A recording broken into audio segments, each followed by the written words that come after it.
Hello everyone, అందరికీ నమస్కారం. Welcome to Suvi's cookery. ఈరోజు చూపించబోయే రెసిపీ చాలా టేస్టీ, చాలా హెల్దీ, చాలా యూనిక్గా ఉంటుందండి. Let's start. ముందుగా ఇక్కడ నేను 1 కప్పు ఓట్స్ తీసుకున్నాను. అదే కప్పుతో అవిసె గింజలు కూడా తీసుకున్నాను. అంటే ఒక చిన్న కప్పు ఓట్స్, చిన్న కప్పు అవిసె గింజలు. ఇక్కడ చూపిస్తున్న కప్పుతో 4 కప్పుల గోధుమ పిండి, 4 లేదా 5 కప్పుల గోధుమ పిండి అలా తీసుకుని ఈ ఓట్స్ని, అవిసె గింజల్ని సపరేట్గా మెత్తగా పొడి కింద చేసేసుకోవాలి. ఇలా ఉండాలన్నమాట అండి. ఇప్పుడు మనం ముందుగా తీసుకున్న 5 కప్పుల గోధుమ పిండిలో అవిసె గింజల పొడి, ఓట్స్ పొడి కూడా వేసేసుకోవాలి. అవిసె గింజలు మీరు ఎంతైతే తీసుకుంటారో ఓట్స్ కూడా అంతే తీసుకోవాలి. రుచికి తగినట్టు సాల్ట్, వీటన్నిటిని వేసి చపాతీ పిండిలాగా మంచిగా కలిపేసుకోండి వాటర్ యాడ్ చేసి. ఎప్పుడూ చేసుకునే బంగాళదుంప కుర్మా కాకుండా ఇలా ఆనపకాయతో చేసుకోండి. రుచికి రుచి, ఆరోగ్యానికి ఆరోగ్యం. తర్వాత ఇలా మనం చపాతీ పిండిలాగా మంచిగా కలిపేసుకుని ఒక అరగంట పాటు నానబెట్టండి. పైన కొంచెం ఆయిల్ రాసుకుని చేతికి దాంతో కలిపేసుకుని అరగంట పాటు నానబెట్టండి. ఇప్పుడు మనం కర్రీకి ఒక చిన్న పొడి చేసుకోవాలన్నమాట. ముందు 1/2 టీ స్పూన్ మిరియాలు, 2 యాలక్కాయలు, 4 లేదా 5 ఎండుమిరపకాయలు, దాల్చిన చెక్క, సోంపు కూడా ఒక 1 teaspoon or 1/2 teaspoon దాకా వేసుకోవచ్చు. నెక్స్ట్ 1.5 అనాస పువ్వు, వాటన్నిటిని దోరగా వేయించుకోండి.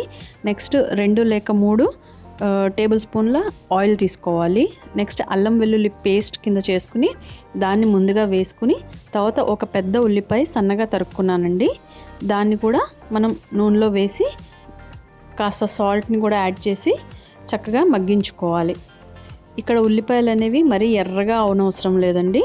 చక్కగా వేగి పచ్చివాసన అది పోతే సరిపోతుంది. ఇందులోనే నేను ఒక పెద్ద టమాటో కూడా తీసుకున్నాను. పెద్దది లేదా మీడియం టమాటో కూడా తీసుకోవచ్చు. ఇలా టమాటో కూడా వేసుకున్నాక కాసేపు మూత పెట్టి మనం వేసుకున్న ఉల్లిపాయలు, టమాటాలు చక్కగా మగ్గిపోవాలన్నమాట. ఇలా మగ్గిపోయిన తర్వాత ఇక్కడ మీరు టమాటాలని ముక్కల కింద అయినా చేసి వేసుకోవచ్చు, లేదా ప్యూరే కింద కూడా వేసుకోవచ్చు. నెక్స్ట్ ఇందులో 1/2 స్పూన్ పసుపు, 1 స్పూన్ కారం. ఇక్కడ నేను కాశ్మీరీ రెడ్ చిల్లీ పౌడర్ వాడుతున్నానండి. ఇది మనం ఇందాక ప్రిపేర్ చేసుకున్న మసాలా. ఈ మసాలాలో లవంగాలు కూడా వేసుకోండి, నేను ముందు చెప్పడం మర్చాను. ఈ మసాలాలో కూడా మనం ఎండుమిరపకాయలు యాడ్ చేసుకున్నాం కాబట్టి ఇక్కడ నేను కాశ్మీరీ రెడ్ చిల్లీ పౌడర్ వాడానండి. మీ కారానికి అనుగుణంగా చూసి వేసుకోండి. ఇక్కడ ఆనపకాయ తీసుకున్నాను. ఆనపకాయ లేతదైతే జ్యూసీగా చాలా టేస్ట్గా కూడా ఉంటుందండి, చిన్న తీపి దనంతో. ముదురుది కాకుండా లేతగా ఉన్నది చూసుకుని తీసుకోండి. దాన్ని తొక్కు తీసేసి చిన్న చిన్న క్యూబ్స్ కింద చేసుకుని డైరెక్ట్గా నేను ఉడకపెట్టకుండానే ఇందులో వేసుకోవాలన్నమాట. ఉడకపెట్టకుండా వేసుకుని ఒక 1 గ్లాస్ వాటర్ కూడా వేసాను. వేసి 5 to 10 మినిట్స్ మనం మూత పెట్టామంటే చక్కగా ఉడికిపోతుంది. ఇక్కడ మనం ఈ ముక్కని ఉడికిందో లేదో చూసుకుని, అలాగే ముక్కలో సాల్ట్, కారం అవన్నీ కూడా సరిపోయలేదో టెస్ట్ చేసుకోవాలన్నమాట. చక్కగా ఉడికిపోయింది మనది. నెక్స్ట్ ఉప్పు, కారం కూడా బాగా సరిపోయాయి. ఫైనల్గా కొత్తిమీర వేసుకుని ఇంకా సర్వ్ చేసుకోవడమేనండి. ఎంతో రుచిగా ఉంటుంది.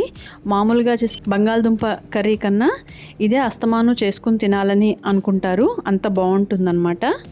ఇప్పుడు మనం ప్రిపేర్ చేసిన అవిసె గింజలు, ఓట్స్, గోధుమ పిండితో మనం పిండి తడిపి పెట్టుకున్నాం కదండి, వాటిని చపాతీల్లాగా చక్కగా ఒత్తేసుకుని వాటిని నేతితో కానీ నూనెతో కానీ కాల్చుకోండి.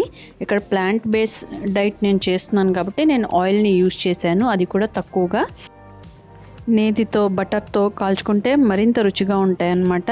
అది కూడా మోస్ట్ హెల్దీనే చెప్తాను. ఇలా ఈరోజు నేను చేసిన ఓట్స్, అవిసె గింజలతో రోటీ ప్లస్ ఆనపకాయతో ఇంట్రెస్టింగ్ కర్రీ అన్నమాట. ఈ రెసిపీ మీ అందరికీ నచ్చింది అనుకుంటున్నాను. ఖచ్చితంగా ట్రై చేయండి. హెల్త్కి చాలా మంచిది. దీంట్లో తక్కువ ఆయిల్ యూస్ చేసాము, fibre rich, omega 3 fatty acids ఉన్నాయి దీంట్లో. అది కాక చాలా ఈజీగా జీర్ణం అయిపోయే చాలా ఈజీగా డైజెస్ట్ అయ్యే ఒక వెజిటేబుల్ ఏదైనా ఉందంటే అది మన ఆనపకాయేనండి. దీంట్లో వాటర్ కంటెంట్ కూడా ఎక్కువ ఉంటుంది. తర్వాత మనం ఇందులో ఓట్స్ తర్వాత అవిసె గింజలు వాడాం కాబట్టి ఆ రెండు కూడా ఫైబర్ రిచ్చే కాకుండా ఒమేగా 3 ఫ్యాటీ యాసిడ్స్ కూడా వాటిల్లో ఉంటాయి. బ్రెయిన్కి, జీర్ణకోశానికి అన్నిటికీ కూడా ఎంతో ఉపయోగకరం అండి. ఈ రెసిపీతో మీకు ఎన్నో పోషక విలువలు అందుతాయి. అలాగే చపాతీలు కూడా ఎంతో మృదువుగా ఉంటాయండి. ఇలాంటి మరిన్ని ఆరోగ్యకరమైన రెసిపీస్ కోసం నా ఛానల్ని సబ్స్క్రైబ్ చేసుకోండి. నన్ను ప్రోత్సహించండి. మీకు మరిన్ని హోమ్ రెమెడీస్ని, మరిన్ని ఇంట్రెస్టింగ్ రెసిపీస్తో మీ ముందుకు వస్తాను. Thank you.